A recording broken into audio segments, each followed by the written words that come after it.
miskin, tapi tidak sedikit orang meraih kedudukan setelah itu tidak mendapatkan kebahagiaan.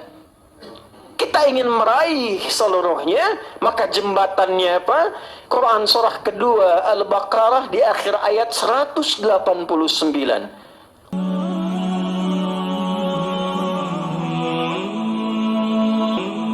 Alhamdulillahilladzi faradal jumu'ata 'alal mu'minin linakuna minadh dhakirin. Fanashhadu an la ilaha illallah wahdahu la sharika lah. ونشهد أن محمدا عبده ورسوله الذي لا نبي بعده. اللهم فصل وسلم وبارك على هذا النبي الكريم الرسول الأمين نبينا وسيدنا محمد وعلى آله وصحبه وذرياته وأمته إلى يوم الدين. أما بعد، فيا عباد الله أحباب الله وأحباب رسوله صلى الله عليه وسلم، أوصي نفسي وإياكم بتقوى الله فقد فاز المتقون فلا تموتن إلا وأنتم مسلمون. فقال تعالى: يا أيها الذين آمنوا اتقوا الله حق تقاته ولا تموتن إلا وأنتم مسلمون. Hadirin jamaah Jumat rahimani wa rahimakumullah. Mengawali Jumat ini, kita berupaya meningkatkan syukur kita dan terima kasih kita kepada Allah Subhanahu wa Ta'ala. Di antara sekian hamba yang berkehidupan sampai detik ini, kita masih diberikan perkenan oleh Allah untuk beriman kepadanya. Di antara sekian hamba yang mengaku beriman kepada Allah, kita yang diberikan kemampuan dan anugerah oleh Allah dengan iman itu untuk menunaikan ibadah Jumat berjamaah di tanggal 24 Rajab 1446 Hijrah yang bertepatan dengan 24 Januari 2025 Masehi. Semoga Jumat kali ini dijadikan oleh Allah Subhanahu wa Ta'ala sebagai Jumat terbaik dari sekian Jumat yang pernah kita tunaikan. Hadirin, setiap kali khatib membuka khutbah, sejak dicontohkan oleh Nabi sallallahu alaihi wasallam, diteruskan oleh kalangan sahabat, ditetapkan dilanjutkan oleh kalangan tabi'in, sampai khatib berganti era berikutnya sampai dengan kini, maka setiap pembukaan khutbah dan termasuk rukun di dalamnya diingatkan kepada seluruh jamaah bahkan khatib untuk meningkatkan takwa kepada Allah, dan dengan itu dikutiplah sebagai pengingat Al-Quran surah ketiga Ali Imran di ayat 102. Ya ayyuhalladzina amanu taqullaha haqqa tuqatih wa la tamutunna illa wa antum muslimun. Hai seluruh yang telah menyatakan beriman kepada Allah tanpa ragu, buktikan keimananmu itu dengan meningkatkan takwamu kepada Allah dengan serius, sungguh-sungguh, dan pastikan kau jaga takwa itu sampai dengan wafat sebagai seorang muslim yang berintegritas. Hadirin, apa pentingnya pesan takwa ini? Mengapa harus dimasukkan dalam bagian rukun Jumat yang menjadi pengingat bagi semua stakeholder Jumat, baik itu khatib ataupun mustami', dan kemudian ditekankan pengingatnya sehingga menjadi bagian dari rukun? Apa pentingnya takwa itu? Mengapa kita mesti bertakwa? Apa manfaat takwa dalam kehidupan? Apa yang kita bisa dapatkan dan kita persembahkan dengan takwa itu? Inilah yang dalam waktu yang singkat serta padat kita akan ulas tentang takwa ini, sehingga selesai menunaikan ibadah Jumat kita kembali beraktivitas dengan spirit takwa, dengan harapan meraih berbagai hal yang dijanjikan oleh Allah dalam Al-Quran ataupun ditegaskan dan dibuktikan dalam perjalanan kehidupan Nabi SAW. Hadirin, di antara rahasia bentangan takwa yang ditampilkan dalam Al-Quran, Allah Subhanahu wa Ta'ala menegaskan dalam beberapa ayat yang sangat lengkap, dalam dan tajam. Quran surah ke-65 At-Talaq misalnya, di penghujung ayat kedua, di awal ayat ketiga, Allah menegaskan, "Wa may yattaqillaha yaj'al lahu makhraja wa yarzuqhu min haitsu la yahtasib." Dan siapapun tanpa kecuali. Man itu menunjuk pada bentuk personal tapi sifatnya general. Jadi Allah menyampaikan pesan ayat ini, tapi vibes-nya ditampilkan kepada kita secara personal. Para ulama mengajarkan kalau Anda, saya, kita mendapati ayat Quran yang isinya secara personal, rasakan ayat itu sebagai informasi langsung yang Allah sampaikan kepada kita pembacanya. Anda membuka ayat ini, Anda menemukan kata waman, seakan-akan ayat itu langsung ditujukan kepada kita. Hei Adi Hidayat, hei Fulan, hei Fulana. Sifatnya general, bisa laki-laki, perempuan, tua, muda, besar, kecil, tanpa sekat batasan sosial. Sehingga diartikan, wa may yattaqillaha, dan siapapun tanpa kecuali, kata Allah, yang mampu berupaya meningkatkan takwanya kepada Allah, yaj'al lahu makhraja, maka Allah akan berkenan memberikan solusi dalam setiap masalah kehidupan yang ia alami. Bentuknya general, saudara, makhraja, tidak menggunakan alif lam. Dalam kaidah bahasa Arab, satu kata yang tidak menggunakan alif lam, maka dinamakan dengan nakirah, dia memiliki makna yang sangat luas dan umum. Seakan ingin mengatakan bahwa Anda punya masalah di rumah, Anda punya masalah di kantor, Anda punya masalah dalam kehidupan sosial, Anda punya masalah secara pribadi, apapun itu, sepanjang Anda mampu meningkatkan takwamu kepada Allah, maka aku berikan solusi bahkan sebelum engkau mendapati masalah itu. Sehingga sering kita dapati, ada orang-orang yang kelihatan hidupnya mudah. Bukan berarti tidak punya masalah. Bahkan sebelum dia menghadapi masalah itu, Allah ringankan persoalannya, sehingga seakan-akan dia tidak menghadapi masalah dalam kehidupannya. Takwa kuncinya. Jadi ketika Allah meminta kita meningkatkan takwa, tingkatkan takwamu kepada Allah. Tinggikan takwamu kepada Allah. Sesungguhnya dalam persamaan yang lain, bukan ingin memberikan beban kepada kita. Tapi feedbacknya adalah, aku ingin mudahkan hidupmu. Cuma jalannya tidak melulu menggunakan harta, tidak harus dengan kedudukan. Engkau dekati aku, apa jembatannya ya Allah? Lakukan takwa kepadaku. Itu jembatannya, itu pintunya, itu kuncinya. Engkau menyadari aku yang Tuhan, engkau meyakini aku punya segalanya, yang punya rizki Allah, yang punya ilmu Allah, yang punya solusi Allah. Maka ayat ini bertanya balik kepada kita, kenapa engkau tidak gunakan rasio akalmu untuk membangun kedekatan denganku? Aku yang punya segalanya, engkau dekati aku berikan segala kehidupan dan kebutuhanmu. Kita bertanya balik, ya Allah bagaimana caranya? Wa may yattaqillah, solusinya takwa. Wa yarzuqhu min haitsu la yahtasib. Duhai hambaku sang pencari rizki, kadang berangkat gelap, pulang gelap, letih, lelah, lemah hanya untuk mencari rizki. Kenapa engkau tidak gunakan rumus itu? Bukankah aku yang punya rizki? Di ayat Jumat, wallahu khairur raziqin, penutup ayat ke-11. Aku yang mengatur, aku yang memberikan rizki yang terbaik, aku yang membagikan, aku yang menetapkan kadarnya, kata Allah. Di ayat lain Allah kemudian menegaskan, kenapa engkau tidak membangun hubungan yang dekat denganku? Kita bertanya bagaimana caranya ya Allah? Wa may yattaqillah yaj'al lahu makhraja wa yarzuqhu min haitsu la yahtasib. Jangankan yang terhitung, jangankan yang terbatas, jangankan yang Anda ungkap dalam angka-angka sebagai target. Saya berupaya mendapatkan sekian, angka sekian, capaian sekian. Jangankan yang Anda hitung, kata Allah, Anda tingkatkan takwa, yang tak Anda hitung pun aku berikan tanpa hitungan. Quran surah ke-2 Al-Baqarah misalnya, di akhir ayat 282, wattaqullah wa yu'allimukumullah. Ini di antara ayat yang mendorong kita meningkatkan pengetahuan, mendorong kita mengasah hitungan, mendorong kita untuk mengungkapkan kemampuan intelektualitas tanpa batas.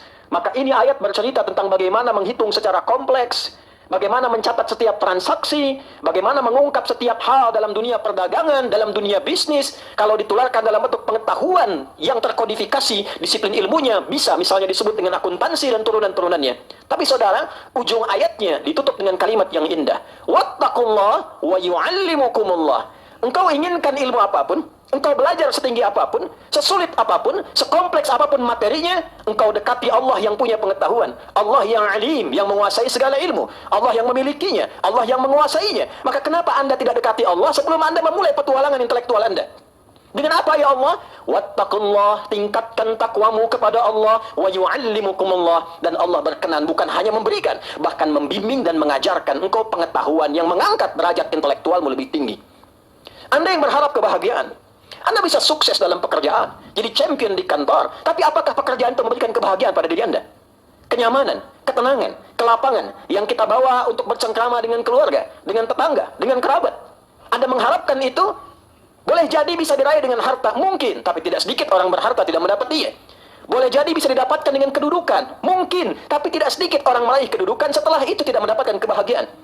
Kita ingin meraih seluruhnya, maka jembatannya apa? Quran surah kedua Al-Baqarah di akhir ayat 189.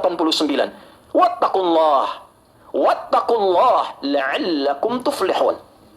Dan tingkatkanlah takwamu kepada Allah dengan serius, la'allakum, supaya dengan wasilah takwa itu tuflihun, Allah membimbing engkau pada jalan kesuksesan yang membahagiakan. Sukses belum tentu ada bahagia disebut dengan fauz dan turunannya. Bahagia tidak diiringi kesuksesan disebut dengan farihah dan turunannya. Digabungkan sukses and happiness. Sukses dan bahagia. Dia menjadi falah. Kata kerjanya aflah. Bentuk progresifnya. Kalau kita sandingkan present sekarang, continuous selanjutnya future untuk masa depan. Dia berubah menjadi yuflih. Kata keduanya tuflih, jamaknya tuflihun. Anda baca Al-Quran, pegang mushaf sebagai hamba, makhluk orang kedua dikhitab oleh Allah. Hei fulan, apakah engkau ingin mendapatkan kesuksesan? Adakah engkau ingin meraih kebahagiaan? Tingkatkan takwamu, la'allakum tuflihun, supaya engkau itu sukses, supaya engkau bahagia. Kalimat bebasnya, aku minta engkau meningkatkan takwa, bukan ingin memberikan engkau beban. Bukankah engkau ingin sukses? Bukankah engkau ingin bahagia? Bukankah engkau yakin aku pemilik segalanya itu? Kenapa engkau tidak dekati aku? Jadi hadirin, kalau selama ini ada kesuksesan belum diraih, mungkin bukan karena kurang ilmu kita mencapainya. Mungkin bukan karena kurang modal kita meraihnya. Mungkin bukan karena kedudukan kita belum tinggi untuk mewujudkannya. Coba dicek, barangkali takwanya yang belum muncul. Bagaimana cara merayu Allah untuk mendapatkannya?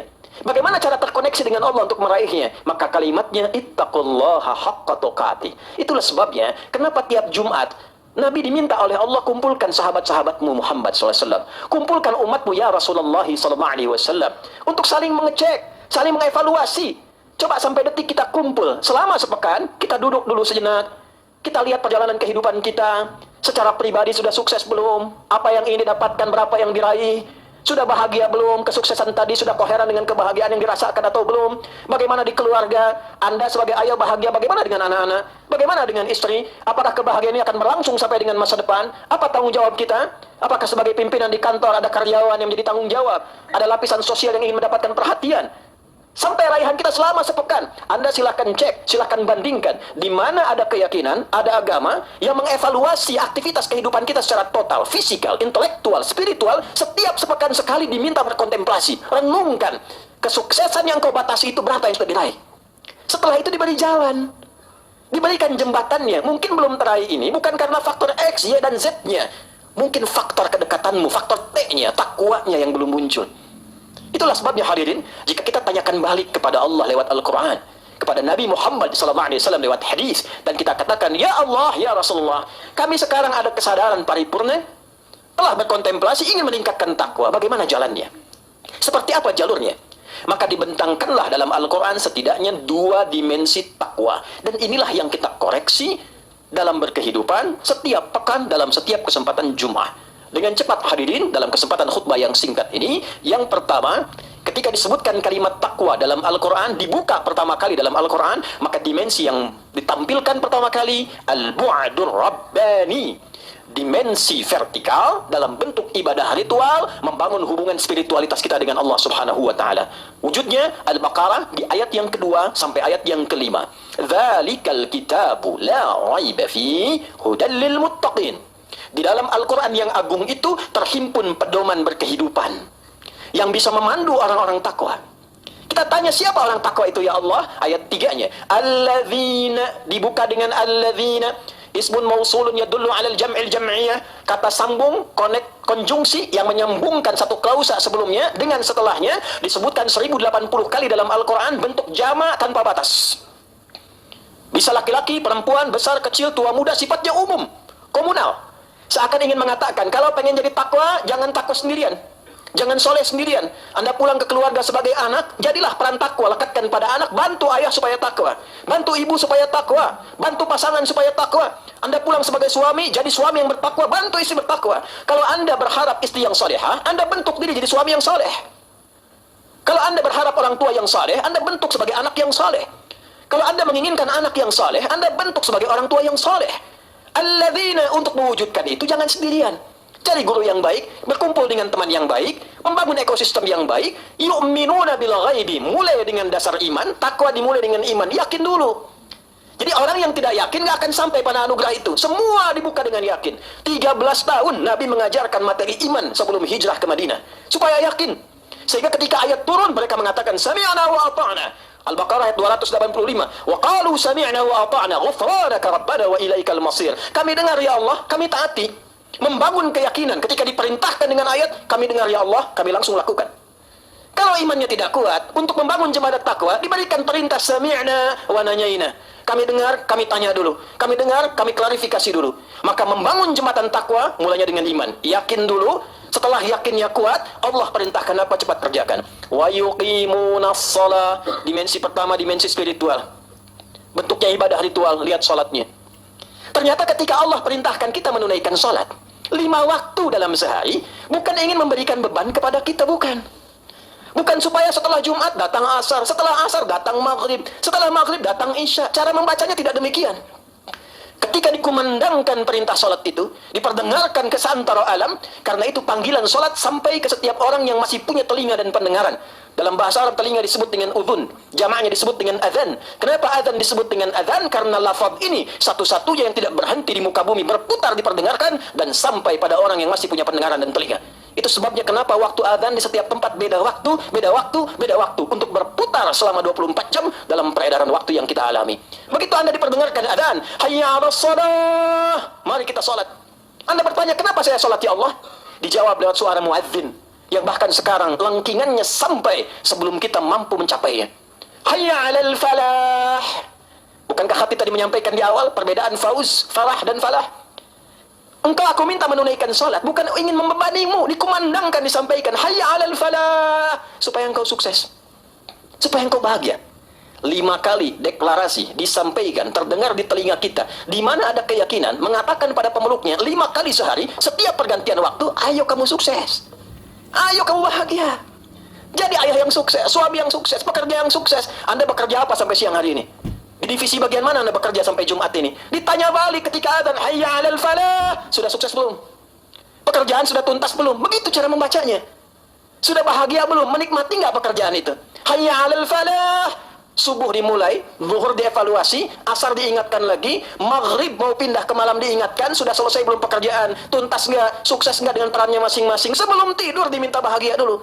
Makanya tidurnya tenang. Itu baru diperdengarkan. Belum diajarkan cara memulai sampai akhirnya. Saudara, semua yang melekat pada salat, nama waktunya, gerakannya, bacaannya, itu bukan gerakan dan bacaan hampa makna. Semua ada artinya. Itulah sebabnya semua sahabat Nabi kenapa diajarkan salat sebelum yang lainnya, dan dengan salat itulah merubah hidup mereka sukses dan bahagia. Mengantarkan mereka berubah dari jahiliyah menjadi khairu ummah. Jadi kalau Anda bertanya, kenapa proyek saya belum berhasil sampai hari ini? Kenapa ini begini? Kenapa itu begitu? Kenapa ini kemudian terjadi? Kenapa belum ada solusi? Sementara harta cukup, kedudukan cukup, ilmu bagus, tenaga kuat. Coba dicek sholatnya saudara. Coba dicek hubungan kita dengan Allah. Barangkali belum connect dengan Allah. Belum baik dengan Allah. Dan bukan hanya di dunia. Kalau konektivitas kita dengan Allah, itulah password utama kita untuk berjumpa dengan Allah saat hisab di kemudian hari. Inna awwala ma yuhasabu bihil abdu yawmal qiyamati as-salah. Hal pertama yang dihisab di hari kiamat saat kita bertemu kembali kepada Allah adalah salatnya. Ternyata kita punya hubungan baik, fa in saluhat saluha sairu amali. Kalau baik konektivitasnya, itu pertanda baik untuk seluruh amalnya. Fa in fasadat fasadat sairu amali. Tapi kalau kurang baik konektivitasnya, kurang baik pula pertanda amalan bagi yang lainnya. Saudara, Anda punya hubungan baik dengan pimpinan, bukankah nyaman dalam bekerja? Enak Anda mengambil jalur. Anda tidak punya hubungan baik dengan pimpinan, tidak nyaman Anda bekerja. Logika yang sama kita terapkan. Kita punya hubungan baik dengan Allah, sangat mudah kita berinteraksi sampai kita kembali kepada Allah. Tidak punya hubungan baik dengan Allah, maka bencana dan nestapa yang mungkin akan menunggu kita di kemudian hari, bila tidak di dunia, mungkin di akhirat. Itulah sebabnya, kenapa panggilan Jumat itu diiringi dengan salat sebelum yang lainnya. Ya ayyuhalladzina amanu idza nudiya lis-salati min yaumil jum'ah. Untuk memastikan kontemplasi kita di awal, jangan-jangan selama sepekan salatnya yang belum maksimal, hubungan dengan Allah yang belum baik. Mungkin Anda di kantor sukses, di pekerjaan sukses, di rumah tangga sukses, cek hubungan sosialnya.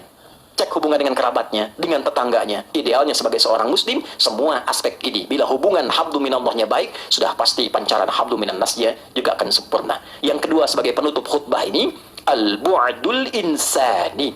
Hubungan horizontal sesama manusia dan lingkungan sekitaran. Sebagai penutup, Quran surah ketiga Ali Imran di ayat 133 sampai 134. Wasari'u ila maghfiratin min rabbikum wa jannatin arduha as-samawati wal ardu u'iddat lil muttaqin. Bergegaslah Anda berkontemplasi, evaluasi diri, sadar diri, dan berharaplah nanti kalau meninggal mendapatkan tempat lebih baik di surga. Kata Allah, aku siapkan untuk orang baik dari kalangan takwa satu tempat yang luasnya lebih daripada langit dan bumi. Siapa tipikal orang takwa ini? Ternyata yang ditampilkan di ayat ini, ternyata bukan orang yang kualifikasinya sholatnya penuh dengan sunnah semua, dengan tahajud. Puasanya dengan sunnah semua sempurna sampai puasa daun. Ternyata yang menarik, golongan yang kedua. Alladzina yunfiquna fis sarra'i wad-dharra wal kadhimina al-ghaidha wal 'afina 'anil nas wallahu yuhibbul muhsinin. Ialah orang takwa yang punya jiwa ihsan. Sama temannya baik, sama keluarganya baik, dia pemaaf, dia gemar menahan amarah, dia membangun hubungan baik dengan sesamanya. Saudara, kesimpulannya, coba kalau sholatnya sudah rajin, puasanya bagus, baca Qurannya bagus, ternyata aktivitas belum sukses dan bahagia, coba cek hubungan dengan orang tua. Walaupun mungkin telah meninggal, belum sempat minta maaf, belum sempat ziarah, coba cek hubungan dengan pasangan. Anak sekarang lihat orang tuanya, lihat istrinya, mungkin belum sukses, ada sifat zalim yang belum diselesaikan pada anaknya, pada tetangganya, pada kerabatnya. Demikian Anda karyawan, datang berangkat jam 8, masuk kantor jam 9, pulang jam 4, bagus. Datang jam 10, pulang jam 3, ingin menuntut gaji penuh, itu masalah. Itu kurang takwa. Integritas bagian dari takwa. Ketakwaan moral itu bagian dari yang dipentingkan dalam Islam. Jaga dua sayap ini. Takwa kepada Allah dibangun dengan ibadah ritual. Takwa kepada Allah dengan dimensi sosial kita bangun. Maka bila kita satukan keduanya, itulah energi positif yang bahkan menuntun Indonesia menjadi Indonesia emas. Tidak ada satupun negara di muka bumi yang membangun spirit dasar undang-undangnya dengan menggunakan pendekatan takwa kecuali Indonesia.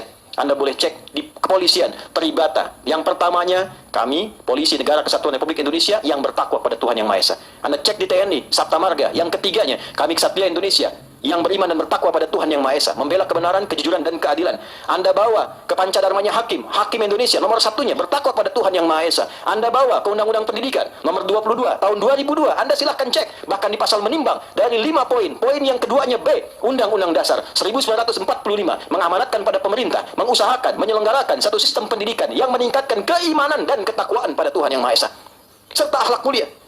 Jadi kalau kita belum bangkit sebagai satu kesatuan dari bangsa ini, yang pintar banyak, yang hebat banyak, coba cek yang takwanya berapa banyak dari sekian yang pintar itu. Maka dari Masjid Nur Ikhlas ini, dari Jumat ini, kita bangun satu resolusi untuk semuanya, dengan catatan setelah meninggalkan Jumat ini, kita kembali menjadi pribadi yang bertakwa secara paripurna. Kami tutup dengan hadis Nabi Muhammad yang dipesankan kepada sahabat mulia, yang punya masa lalu yang gelap, yang terjerumus dalam kegelapan, tapi dengan kalimat ini beliau berubah jadi orang paling hebat yang dikenang sampai melintasi zamannya, sampai sekarang tercatat sebagai periwayat di antara hadis-hadis Nabi Muhammad SAW. Jundub bin Junadah, yang nama kunyahnya sering dilekatkan pada nama-nama kita, yaitu Abu Dzar Al-Ghifari. Pesan Nabi, ittaqillaha haitsuma kunta wa atbi'is sayyi'atal hasanata tamhuha wa khaliqin nasa bi khuluqin hasanin. Abu Dzar, bertakwalah kepada Allah dimanapun kau berada. Jika engkau pernah berbuat yang tidak baik, memang demikianlah manusia, seringkali berbuat salah, tapi tutupi kesalahanmu dengan banyak meningkatkan kebaikan-kebaikan, itu akan menggugurkan kesalahan-kesalahanmu, dan bersikap baiklah dalam berhubungan dengan siapapun orang-orang sekitarmu. Barakallahu li walakum fil Qur'anil azim, wa nafa'ani wa iyyakum bima fihi minal ayati wa dzikril hakim, wa taqabbala minni wa minkum tilawatahu, innahu huwas sami'ul alim. Ud'ullaha yastajib lana wa lakum jami'an.